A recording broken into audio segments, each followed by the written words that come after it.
몇 개의 점토 화분과 약간의 물만 있으면 집의 온도를 최대화시 25도, 약 14도까지 낮출 수 있는 간단한 방법이 있습니다. 이 냉각 시스템은 극심한 폭염 속에서 현대의 에어컨보다 뛰어난 성능을 발휘하며 에너지를 80% 적게 소비하고 화학 냉매나 압축기, 복잡한 전자장치가 필요하지 않습니다. 그러나 1,000억 달러 규모의 HVAC 냉난 방공조 산업이 설치에 수천 달러가 들고 유지비로 매달 수백 달러가 나가는 플라스틱 상자를 우리에게 판매하는 동안 이 기술은 우리 대부분에게 거의 알려지지 않은 채로 남아 있습니다. 그렇다면 이것은 무엇일까요? 어떻게 작동할까요? 그리고 더 중요한 것은 왜 우리는 아무도 이것을 사용하지 않는 걸까요? 함께 알아보겠습니다. 이 시스템의 탁월함을 이해하려면 고대 페르시아의 건조하고 타는 듯한 고원과 이집트의 햇볕이 내리쪼에는 안뜰을 살펴보아야 합니다. 수천 년 전 이러한 환경에서 살아남는 것은 편안함의 문제가 아니라 생물학적 필수 요건이었습니다. 이곳의 건축가들은 주변 온도가 정기적으로 화씨 193도, 섭씨 45도를 초과할 때 도시를 어떻게 거주 가능한 상태로 유지할 것인가라는 근본적인 위기에 직면했습니다. 그들이 찾은 해결책은 기계가 아니라 재료였습니다. 그들은 유약을 바르지 않은 다공성 토기에 물을 채우고 바람이 부는 길목에 두면 단순히 액체를 담아두는 것에 그치지 않고 주변 공기를 냉각시킨다는 사실을 관찰했습니다. 이러한 발견은 중동의 마슈라비야와 인도의 잘리자리의 탄생으로 이어졌습니다. 이는 전력망이 등장하기 훨씬 전에 흙과 바람의 물리적 특성을 이용해 궁전 전체를 식혀주던 화려한 구멍 뚫린 장식창입니다.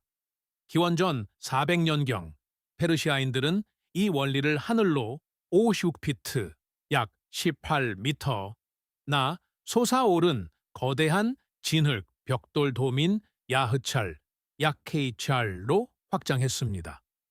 이 구조물은 지하 수영장과 바람잡이, 윈드캐쳐를 사용하여 사막의 한여름에도 얼음을 만들고 보존하는 정교한 냉장고였습니다. 이 기술은 결국 인도 아대륙으로 전파되었고 무굴 제국의 황제들에 의해 채택되고 발전되었습니다.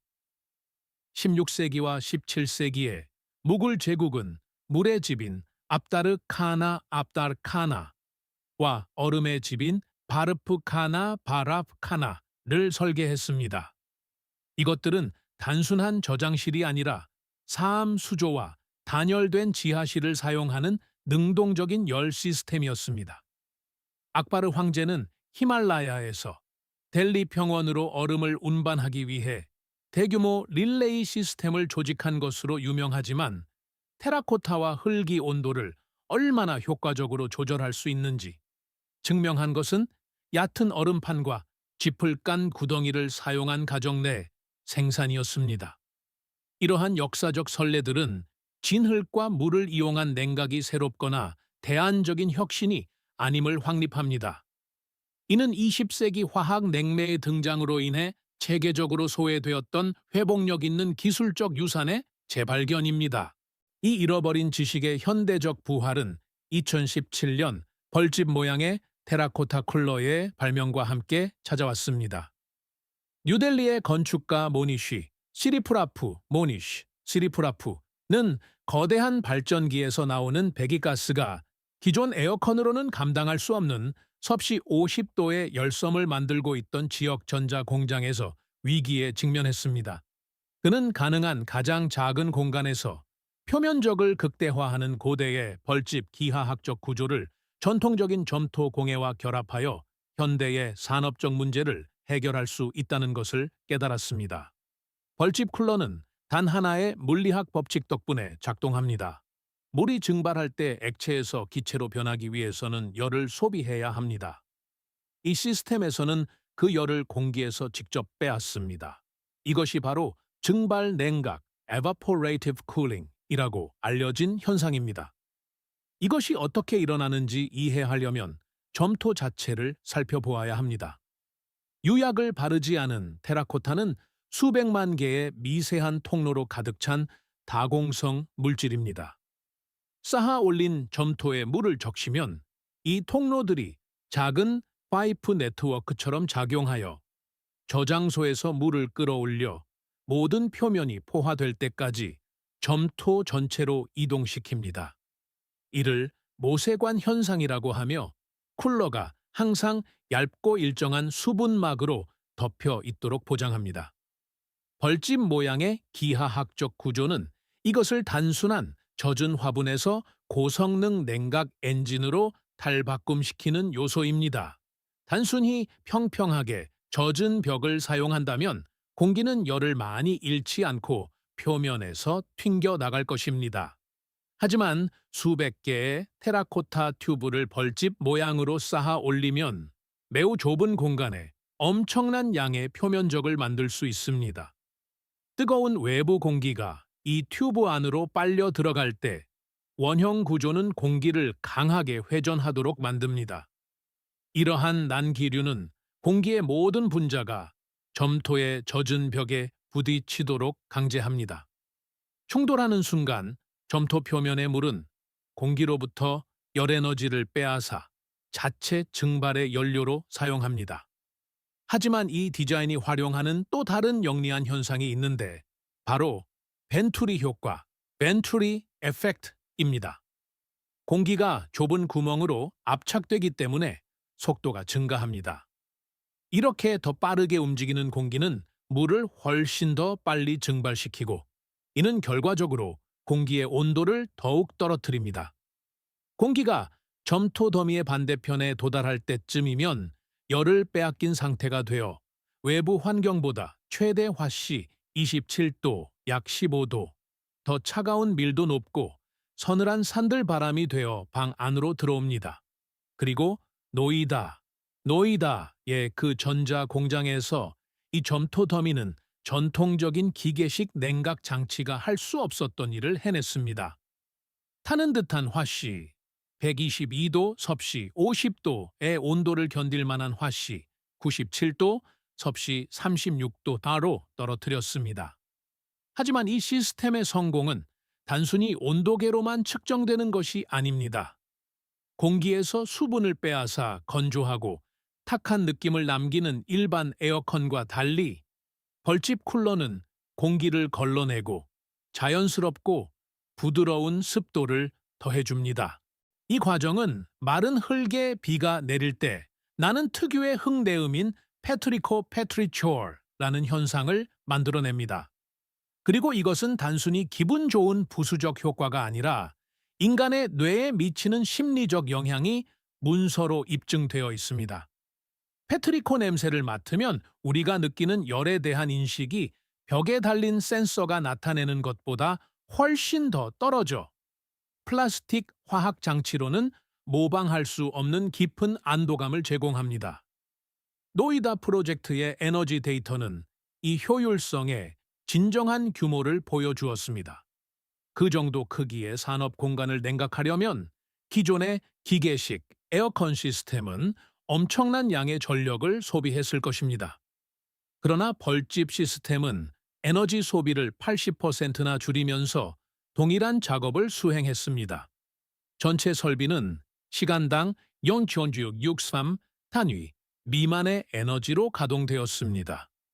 가정용 전구 몇 개를 켜는 것보다 적은 비용으로 산업용 수준의 냉각을 제공한 것입니다. 에너지 비용이 상승하고 전력망이 불안정한 세상에서 이 프로젝트는 우리가 필수적이라고 들어왔던 비싸고 전력망에 의존하는 시스템을 우회하면서도 현대적인 편안함을 얻을 수 있음을 증명했습니다.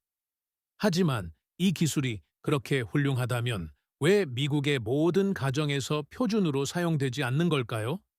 가장 분명한 이유는 적절한 기후에 지어지지 않은 많은 주택에는 효과적인 해결책이 아니기 때문입니다. 증발 냉각은 주변의 높은 습도가 물의 증발을 제한하기 때문에 습한 기후에서는 효과가 훨씬 떨어집니다. 또는 여름과 겨울에 걸쳐 극심한 온도 변화가 있는 기후에서는 이와 같은 영구적인 개방형 구조 디자인은 추운 계절의 열 손실을 줄이기 위한 매우 영리한 해결책을 필요로 합니다. 이러한 곳에서는 기계식 난방 시스템이 논리적인 선택입니다. 하지만 선벨트, 지역 내에는 벌집 구조가 강력한 수동 냉각 시스템으로 입증될 수 있는 수많은 주택이 있습니다. 그리고 이러한 주택의 경우 장벽은 불안정성보다는 우리 경제가 구조화된 방식과 더 관련이 있습니다. 전 세계 냉각 시장은 높은 마진의 판매와 계획적 구식화, planned obsolescence의 주기에 의존하는 소수의 거대 기업들에 의해 지배되고 있습니다. 에어컨은 매년 점검을 받고 10년에서 15년마다 완전히 교체되도록 설계된 수백 개의 움직이는 부품이 있는 복잡한 기계입니다. 반세기를 지속할 수 있는 점토 화분 더미에서는 반복적인 수익이 발생하지 않습니다. 발밑의 흙으로 사람들이 직접 만들 수 있는 기술을 팔 수는 없는 노릇입니다. 그래서 산업계는 단순히 이를 무시합니다. 그리고 미국에서 이 시스템은 우리의 엄격한 건축 법규에 의해 차단되어 있습니다. 지난 50년 동안 미국의 주택은 밀폐된 플라스틱 포장 상자처럼 설계되었습니다. 우리의 규정은 공기를 숨 쉴 수 있게 유지하기 위해 기계적 환기가 필요한 밀폐형 외피 sealed envelope 모델을 중심으로 작성되었습니다. 반면 벌집 쿨러는 숨을 쉬는 시스템입니다. 기능하기 위해서는 외부 환경과 지속적인 공기 교환이 필요합니다. 건축 검사관이 사용하는 표준화된 효율성 등급에 맞지 않기 때문에 첫 벽돌을 놓기도 전에 주거용 건물에서 법적으로 제외되는 경우가 많습니다. 개발업자와 임대인 역시 이러한 해결책에 거의 관심이 없습니다. 그들은 매달 공과금을 내는 사람이 아니기 때문에 설치하기 가장 저렴한 냉각 시스템인 표준 전기 에어컨을 선택하는 경우가 많습니다. 세입자가 전기 요금을 부담하는 동안 임대인은 벌집과 같이 더 효율적이고 파격적인 시스템을 통합하는 수고를 피합니다. 우리는 실행 비용이 비싸고 지구의 나쁜 기술에 갇혀 있습니다. 그것이 최선의 해결책이라서가 아니라 우리 집을 짓거나 파는 사람들에게 가장 수익성이 높거나 편리하기 때문입니다. 하지만 지역 대형마트에 상업용 제품이 출시되기를 기다리지 않고도 오늘 당장 이 기술을 되찾을 수 있습니다. 벌집 쿨러의 물리학은 오픈 소스이기 때문에 진입 장벽이 현저히 낮습니다. 이번 주말에 기능적인 장치를 만들고 싶다면 가장 접근하기 쉬운 방법은 화분 방식입니다. 파이프나 표준 정원용 화분 등 유약을 바르지 않은 테라코타를 구해야 합니다. 유약을 바르지 않은 특성이 필수적입니다. 점토를 장식용 광택이 나게 구우면 미세한 구멍이 막혀 물이 표면으로 이동하여 냉각을 촉진할 수 없습니다. 더미를 조립하려면 간단한 나무나 금속 프레임 안에 이 화분들을 벌집 모양으로 배열합니다. 이 기하학적 구조는 공기가 중심을 통과할 때 압축되어 젖은 점토와 상호작용하도록 강제합니다. 시스템을 자동화하고 싶다면 바닥의 저장소에 작은 스비스비 분수 펌프를 놓고 상단으로 플라스틱 매니폴드를 연결합니다. 이 펌프는 더미 위로 물을 천천히 떨어뜨려 점토를 포화 상태로 유지합니다. 이 펌프를 작은 20도 비두어비움 태양광 패널에 연결하면 자율 조절 기계가 만들어집니다. 태양이 뜨거워질수록 펌프는 더 열심히 작동하고 냉각이 가장 필요한 순간에 정확히 냉각 효과가 증가합니다. 하지만 더 전문적이거나 산업적 규모의 설치를 원하는 분들을 위해 모니시 시리프라푸가 이끄는 뉴델리의 엔트 스튜디오는 전문적인 디자인 서비스를 제공합니다. 그들은 벌집을 다닐 공장 실험에서 대형 건물의 외관에 통합할 수 있는 모듈식 시스템으로 발전시켰습니다. 그들은 인도에 기반을 두고 있지만 그들의 작업은 이러한 테라코타 모듈을 다양한 기후에 맞게 조정하는 건축가와 제작자들의 전 세계적인 움직임을 촉발시켰습니다. 이러한 시스템을 지속 가능한 건축에 통합하는 방법을 마스터하기 위한 실습 교육을 찾고 있다면 인도의 과학환경센터 Center for Science and Environment와 미국 및 유럽의 다양한 퍼머컬처, 퍼마컬처 기관에서 수동 냉각 및 토속 건축 기법에 대한 워크숍을 제공합니다. 벌집 쿨러는 현대의 문제에 대한 4,000년 된 해답입니다. 이는 뜨거운 세상에서 편안함을 유지하기 위해 전력망에 갇혀 있을 필요가 없음을 보여줍니다.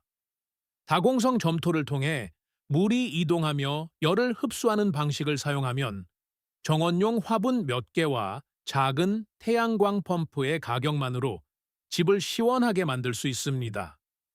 이 채널에서 이야기하는 많은 해결책들은 판매하기에 충분한 수익성이 없었기 때문에 소외되었습니다. 이러한 종류의 지식이 가치 있다고 생각하신다면 구독하고 공유하는 것이 이 지식이 다시 사라지지 않도록 하는 가장 좋은 방법입니다.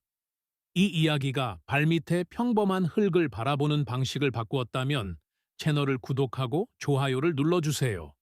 우리는 그들이 묻어버리려 했던 역사와 기술을 밝혀내고 있습니다. 더 시원한 미래를 함께 만들어 갑시다. 잊혀진 지혜의 다음 보물이 곧 공개될 것입니다.